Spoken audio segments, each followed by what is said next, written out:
I can afford any money manager I want, and you are as knowledgeable as the money manager that I have. I'm very impressed with your ability to explain these concepts.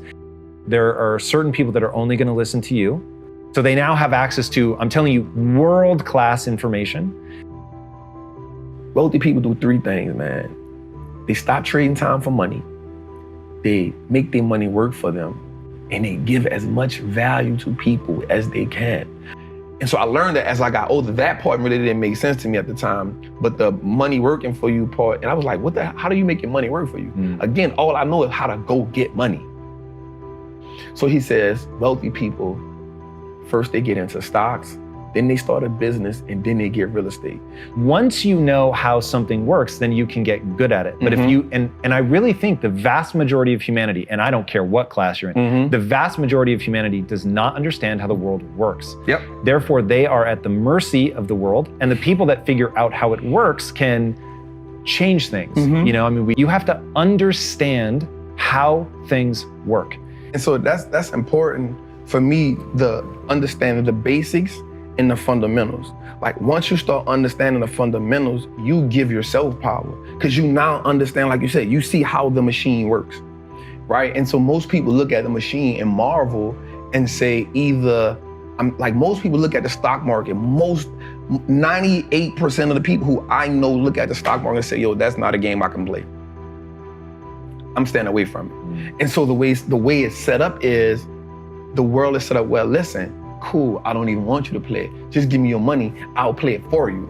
So when we look at like banks, like we understand that banks don't necessarily work in our favor, right? So banks only give us 0.05% interest on the money we have there. Well, we can get 8% just by putting our money in an index fund. So why would I just sit my money in a bank and let the bank make all the money? Right? And so once I understood the fundamentals of like, the most important thing too, is we don't understand how money works. That's a whole different language in its own. The relationship with money in my community is you make money just enough to pay bills. And so once you get tired of paying bills, you say, you know what? I need to treat myself to something, right? No matter if I gotta go in debt, no matter if I need to treat myself to something to take this misery away. So you treat yourself to something that you can't afford at the time, right? But it makes you feel good in the moment. And so because it makes you feel good, you say, you know what? I'm living. This is a reprieve from everyday struggle. Let me get back on the hamster wheel. And so the sacrifice now becomes hard because now you're saying, I gotta work and never get that reprieve. I'm not willing to do that, right? And so that's the mindset comes in and say, everybody around me had the same problem.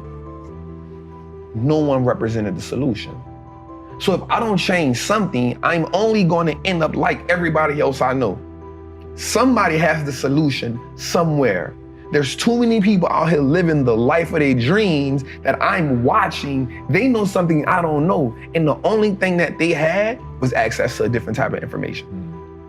So once I went and got the information, I now wanted to sing from the mountaintop, like, yo, look at this dope thing I found. Everybody can be a part of it. And then when I showed it to people, they was like, that ain't it, bro.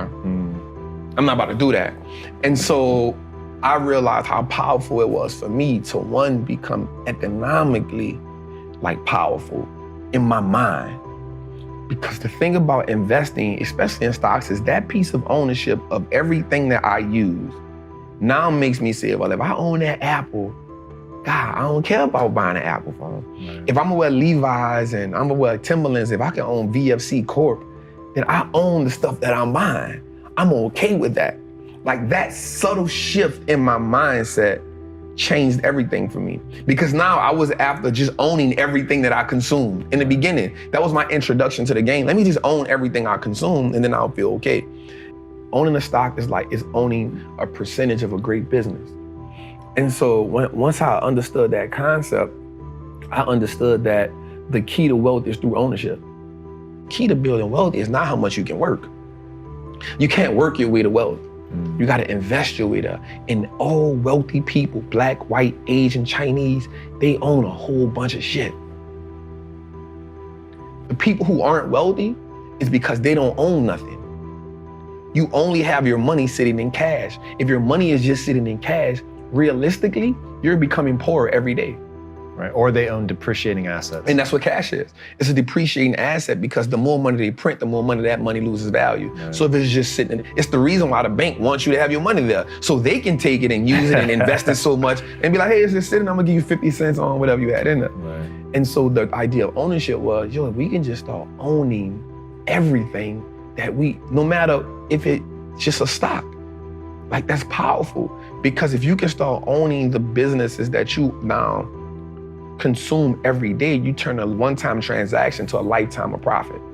Because if I go to the store and buy a pair of Nikes, that's a one-time transaction. In order for me to get something from them again, I gotta come back and buy another pair of Nikes. But if I own the Nike stock, long as I own it, it's a profitable vehicle for me. So that one-time transaction can become a lifetime of profit if I own that business. Another great thing about the stock market is, for me, it now makes me pay attention to the world. And so now I understand what's going on in the world. I started learning business cycles, market cycles. You know what I'm saying? Like, because now I can understand, yo, this is okay. Things are going out of business. Okay, we're in this cycle.